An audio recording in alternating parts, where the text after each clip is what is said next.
नमस्कार, मैं हूं आपके साथ मयंक मिश्रा। आज 13 तारीख है। देखिए, इस वक्त जो हालात हैं मिडिल ईस्ट में, ईरान, अमेरिका, इजराइल और बाकी अरब देशों के, इनको लेकर कई बड़ी सनसनीखेज खबरें सामने आई हैं और ये ऐसे खुलासे हैं जो आपको साधारण तौर पर नहीं मिलेंगे, लेकिन मैं कोशिश करूंगा कि आपको इनसाइड स्टोरी जो है वो बताने की कोशिश करूं। देखिए, एक बड़ी खबर आई है जो कि अमेरिका की तरफ से आई है, अमेरिका के सोर्सेस से आई है और बताया ये जा रहा है कि अमेरिका और इजराइल ने एक प्लान तैयार किया है जिसके तहत ये तय किया गया है कि नवंबर तक, यानी जो अगला भी महीना आएगा, आगे इसी साल नवंबर आएगा, तब तक ईरान के ऊपर कोई बड़ी स्ट्राइक ना की जाए, गजा में कोई बड़ा ऑपरेशन ना किया जाए और लेबनान में हिजबुल्लाह के खिलाफ भी कोई बड़ा ऑपरेशन ना किया जाए। अब सवाल यह है कि नवंबर क्यों तय हुआ है? क्योंकि दोनों जगह मिड टर्म पोल्स हैं, अमेरिका में भी और इजराइल में तो चुनाव है, इलेक्शन है। ऐसे में एक बड़ी रणनीति तैयार हुई है अमेरिका और इजराइल के बीच में कि नवंबर तक जो है वो कोई बड़ा अटैक ना किया जाए और इस दौरान इकोनॉमिक ब्लॉकेड यानी ईरान की अर्थव्यवस्था को ब्लॉक करने की कोशिश की जाए। ये प्लान तैयार किया गया है। देखिए, जो खबरें हैं छप रही हैं, जो वेस्टर्न मीडिया में, अगर आप उसको एनालाइज करें, the United States and Israel are setting into a strategic pause across the Middle East. Strategic pause जैसे रिमोट कंट्रोल चलता है, जब आप टीवी चलता है या फिल्म चल रही होती है, आप उसको रिमोट से पॉज बटन दबा देते हैं तो सब कुछ वहीं रुक जाता है। फिर जब मन आता है आगे तो आप उसको प्ले दबा देते हैं और वो फिर से शुरू हो जाता है। बिल्कुल इसी तरह से इजराइल और अमेरिका ने कहा जा रहा है कि पॉज बटन दबा दिया है, यानी फिलहाल हमले नहीं करने हैं, चीजों को रोका जाए। अमेरिका इस हालत में नहीं है फिलहाल। इंटरसेप्टर्स तबाह हो गए हैं, मिसाइल्स जो है पेट्रियट थाट तबाह हो गए हैं, बेसिस जल गए हैं। अमेरिका इस पोजीशन में नहीं है कि अकेला हमला कर पाए। इजराइल इस समय हमला करता है तो उसका बड़ा नुकसान जो है वो चुनावों में देखने को मिलेगा और फिर से एक बार पूरे अरब देश जलेंगे। ऐसा नहीं है कि सिर्फ ईरान और इजराइल की वॉर होगा, वो अरब सऊदी भी जलेगा और यूएई भी जलेगा और वो बहरीन और जॉर्डन पर फिर हमले होंगे। अमेरिका की सारी कंपनीज तबाह की जाएंगी, यानी बड़ा इकोनॉमिक नुकसान होगा। इसलिए चुनावों को देखते हुए डोनाल्ड ट्रंप और नेतन्याहू ने प्लान तैयार किया है कि नवंबर तक कुछ ना किया जाए, नवंबर के बाद फिर से बड़ी स्ट्राइक की जाए। बात नंबर 1। 3 बयान आपको बताता हूं, बड़े छोटे छोटे और फास्ट। रूस की तरफ से यह वार्निंग दी गई है ईरान को, केजीबी की तरफ से, और एक बड़े उनके फॉरेन पॉलिसी से जुड़े एक बड़े अधिकारी की तरफ से यह कहा गया है कि नवंबर में या नवंबर के बाद ईरान में ग्राउंड ऑपरेशन हो सकता है। यानी केजीबी और रूस तो बड़ी सटीक वार्निंग दे रहे हैं कि भाई नवंबर के बाद ग्राउंड ऑपरेशन के लिए तैयार रहिए, अमेरिका हमला करेगा और बहुत बड़ा हमला करेगा। यह रूस का बयान आया। चीन अपना डेलीगेशन भेजता है ईरान और बताया जाता है कि इस डेलीगेशन की मोहसिन रजाई साहब से मुलाकात हुई है और ये बड़ा प्लान तैयार हुआ है कि हॉर्मुज लंबे समय तक बंद रहेगा। हॉर्मुज अभी खुलेगा नहीं आसानी से, अब ये लंबा मामला खिंच गया है, आगे फंस गया है। लंबे समय तक अगर हॉर्मुज बंद रहता है तो ईरान कैसे अपना तेल सप्लाई चाइना को जारी रखे, इसके लिए हॉर्मुज के अलावा ऑल्टरनेट रूट क्या हो सकते हैं या हॉर्मुज में कौन सा रास्ता अपनाया जा सकता है, इसको लेकर बड़ी प्लानिंग चीन और ईरान में शुरू हो गई। यानी ये मान के चल रहे हैं दोनों की हॉर्मुज अभी लंबे समय तक बंद रहेगा। सेकेंड चीज। तीसरी चीज आप देखिए, कल ईरान की तरफ से क्या बयान आए। ईरान की तरफ से बयान आए कि हम 2029 तक यानी 2029 तक का इंतजार करेंगे, उसके बाद देखा जाएगा क्या करना है। यानी हम इस जंग को 2029 तक तो कम से कम ले ही जाएंगे। क्यों? जब तक डोनाल्ड ट्रंप सत्ता से बाहर नहीं हो जाते तब तक हम इस जंग को जारी रखेंगे। यानी मामला 2029 तक का बयान आ रहा है। अब देखिए आप रूस के बयान का नेचर कि नवंबर में हमला होगा। चाइना ये कह रहा है कि अल्टरनेट रूट से कैसे ऑयल सप्लाई जारी रखी जाए, यानी हॉर्मुज बंद रहेगा। ईरान तो इसको कह रहा है 2029 तक हम जाएंगे। और खबरें अमेरिका से हैं कि अमेरिका इजराइल ने युद्ध को नवंबर तक पॉज कर दिया, पहले इलेक्शन हो जाए फिर देखते हैं।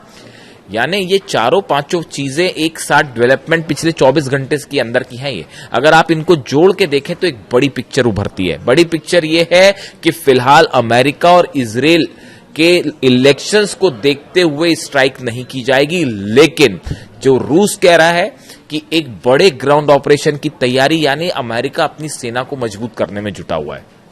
जो नुकसान हुआ है उसकी कैसे मरम्मत की जाए, चीजें कैसे डिप्लॉय किए जाए, नई रणनीति पूरी बनानी होगी। ईरान ने सब कुछ ध्वस्त कर दिया, अमेरिका की पूरी रणनीति, वॉर पॉलिसी जो है उसको तबाह करके रख दिया। अब उसके बाद कहानी यह है कि कैसे जो है अमेरिका रीग्रुप हो और उसके बाद क्या हमले की प्लानिंग हो, क्या स्ट्रैटेजी हो, इस पर विचार चल रहा है। लेकिन इसके साथ एक और बड़ी अहम खबर है। देखिए, ऐसा बताया जा रहा है, जो कि तमाम डिफेंस सोर्सेस में, सर्कल्स में ये खबरें हैं। दो तरह की खबरें होती है, एक तो होती है जो अखबारों में छप गई, मिडिल ईस्ट के अखबार छाप रहे हैं, न्यूज एजेंसी छाप रही हैं, इजराइल के अखबार छाप रहे हैं, या अमेरिका में जो है खबरें आप तक आती है, एनालिसिस होती है, दर्शकों तक आता है और वो खबरों के रूप में लिया जाता है।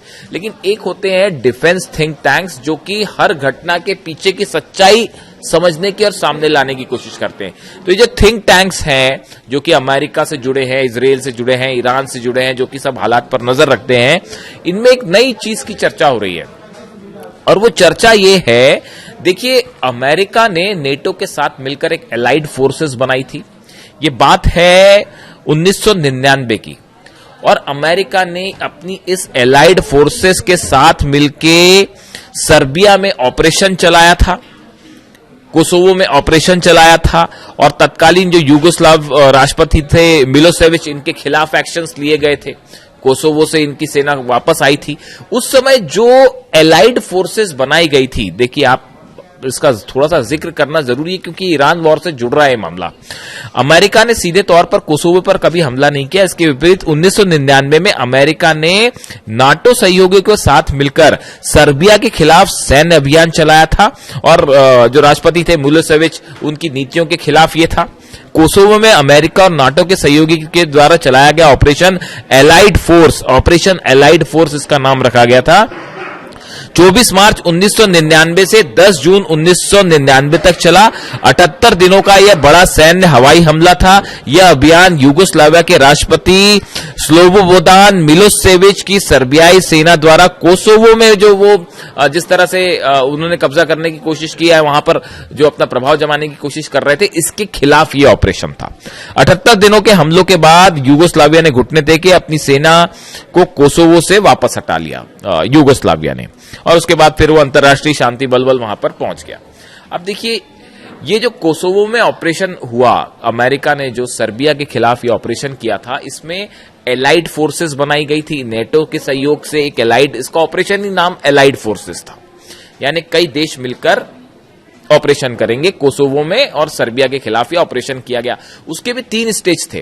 पहले बम्बार्डमेंट किए गए, पहले कुछ जगह तय की गई कि यहां पर बम्बार्डमेंट करेंगे, और इनका मानना था कि यूगोस्लाविया के जो राष्ट्रपति हैं वो झुक जाएंगे अमेरिका के सामने, तो उन्होंने पहले दौर की बम्बार्डमेंट किए, वो नहीं माने। फिर दूसरे दौर के बम्बार्डमेंट किए गए, उसके बाद भी नहीं माने। फिर तीसरे लेवल के बम्बार्डमेंट हुए। अब हो ये रहा है, बड़े सारे एक्सपर्ट से बताते हैं कि ये जो कोसोवो प्लान था अमेरिका का, जो 1999 में किया गया, एलाइड फोर्सेस बनाई गई, बिल्कुल यही प्लान जो है वो अब ईरान के लिए तैयार किया जा रहा है।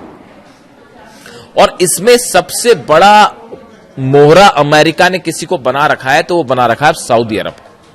यानी देखिए, 2 फ्रंट खोलने की तैयारी है कि इजराइल एक तरफ से हमला करेगा, दूसरी तरफ से अमेरिका हमला करे, और एक एलाइड फोर्स बना दी जाए जिसका लीड, जिसको सऊदी अरेबिया करे, और जिसमें कई अरब देश शामिल हो, और ये इनकी सेना मिलकर जो है ईरान के खिलाफ ऑपरेशन करे। ये जो बार बार आप सुन रहे हैं कि 14 देशों की सेना बनाने की कोशिश है, और ये जो है लाल सागर में जहाजों की सुरक्षा करेगी, हॉर्मुज में ऐसा करेगी, वैसा करेगी, ये दिखावा है सिर्फ। अंदर का प्लान ये है कि अरब देशों की एक एलाइड फोर्स बनाई जाए जिसको ईरान के खिलाफ उतार दिया जाए, और ये प्लान नवंबर के बाद एक्टिवेट किया जाए। और इस पे काम शुरू हो चुका है, ये काम शुरू हो गया है। जो सऊदी, जो नेटो बनाया गया, देखिए इसमें बड़ी सारी चीजें हैं। असल में मामला फंसा कैसे है, इन सब अरब देशों का स्टैंड जो है वो इजराइल के खिलाफ है, खासकर फिलिस्तीन के मुद्दे में सब इजराइल की आलोचना करते हैं। तो मामला यहां बिगड़ जाता है कि अगर इजराइल इनके साथ आ जाए, जो कि आएगा नहीं कभी, कोई भी मुस्लिम देश जो है वो इजराइल को अपने साथ लाने को तैयार नहीं होगा, तो ऐसे हालात में एक तो इजराइल का विरोध, यहां पर मामला जो है वो फंस जा रहा है। दूसरी चीज आप देखिए, ईरान जो है, ईरान की तरफ से जो रिटेलिएशन है, जब ईरान पर आप हमला करेंगे, कोई एलाइड फोर्स मान लो बन भी जाती है, कुवैत की, जॉर्डन की और इजिप्ट सब शामिल होकर मान लीजिए एक एलाइड फोर्स बन भी गई, तो उसके बाद भी क्या वो हमले की हिम्मत कर पाएंगे ईरान से? और अगर कर भी दिया तो उसके बाद ईरान की तरफ से जब पलटवार होगा, क्या अरब देश उसको सह पाएंगे? जो कवर था अमेरिका का वो तो ब्लोन अप है, खत्म हो गया। वो जो डिफेंस मिसाइल वाला जो प्रोग्राम था वो खत्म हो गया। तो अब अरब देश अपनी रक्षा कैसे करें, सबसे बड़ा सवाल ये है। इसीलिए फिलहाल कोई ऑपरेशन नहीं किया गया कि अगर आनंद फानंद में कोई ऑपरेशन किया जाता और ईरान की तरफ से हमले होते, सऊदी को बचाना मुश्किल हो जाता, यूएई को बचाना मुश्किल हो जाता। और वो इकोनॉमिक अब तो निशाने जो है वो इकोनॉमिक पूरी कंपनियां जो है जितनी वो निशाने पर है अमेरिका की जितनी कंपनियां हैं वो सब जला देगा ईरान अगर अब की बार हमला हुआ तो। बड़ा प्लान तैयार। अब तो मोहसिन रजाई साहब आ गए। मैं अपने हर वीडियो में मोहसिन रजाई साहब का जिक्र कर रहा हूं साहब। उसकी दो वजह है, एक तो व्यक्तिगत रूप से मेरे को उनकी स्ट्रैटेजी बड़ी, जो मिलिट्री देखिए हर सबका अपना अपना तरीका होता है। तो मैं भी जब एनालिसिस करता हूं तो कुछ आप मिलिट्री के बारे में जानकारियां पढ़ते हैं कि मिलिट्री वॉर स्ट्रैटेजीज क्या होती है, कैसे बनाई जाती हैं, कैसे दुश्मन पर हावी हुआ जाता है। तो आप जब अलग अलग पढ़ेंगे तो उसमें कासिम सुलेमानी नंबर 1 कमांडर, वो उनका कोई मुकाबला नहीं है। उनको तो डोनाल्ड ट्रंप भी जो खौफ खाते हैं कासिम सुलेमानी से कि कासिम सुलेमानी होते तो पता ही नहीं क्या कर लिया होता। वो तो ये मान के चल रहे थे तो अब पता नहीं इजराइल का क्या करते कासिम सुलेमानी होते तो अब मोहसिन रजाई भी लेकिन उसी तरह उसी रणनीति पे चलते हैं। उनका भी जो बड़ा एग्रेसिव स्टैंड है, उन्होंने ईरान ने जो 3 स्टैंड लिए, ट्रंप से हम कोई बात ही नहीं करेंगे, 2029 के बाद देखा जाएगा, पहले उसको हटाओ वहां से सत्ता से, अरब बेसिस खाली करो आप जितने हैं, हॉर्मुज हम नहीं खोलेंगे। जो स्टैंड है वो बहुत टफ कर दिया है एकदम मोहसिन रजाई साहब के आते के साथ ही। अब ईरान फ्रंट फुट पे खेल रहा है एकदम। तो ये जो है वॉर स्ट्रैटेजी है कासिम सुलेमानी और उसके बाद अब मोहसिन रजाई साहब जो है, मोसाद और सीआईए खौफ खाता है इनसे। इनके आने के बाद से ये बात तय हो गई है कि अब वो कोई डील डाल नहीं होने वाली, वो हो गया खत्म बात।